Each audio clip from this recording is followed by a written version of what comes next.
Bonjour Catherine. Bonjour. Tu es membre des Gilets jaunes, est-ce que tu peux te présenter?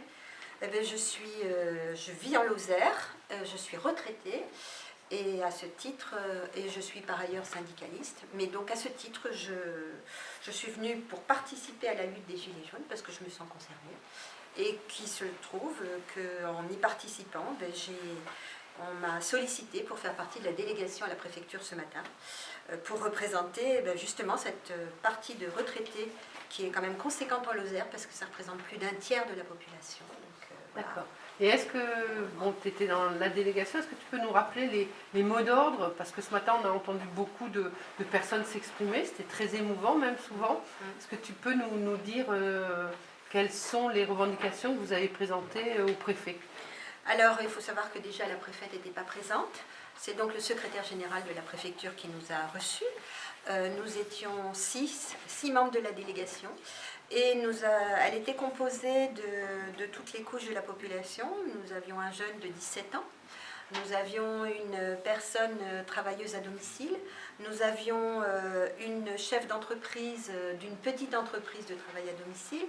Un agriculteur qui fait partie des agriculteurs très défavorisés en Lozère. Et nous avions une éducatrice spécialisée qui travaille auprès des jeunes en difficulté.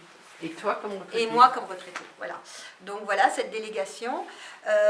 Nous étions porteurs d'un message auprès de M. Macron. Nous avons demandé que ce soit transmis.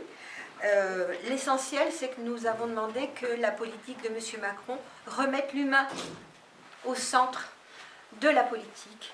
Et nous lui avons précisé que l'humain, pour nous, il n'y avait pas d'humain supérieur à d'autres humains.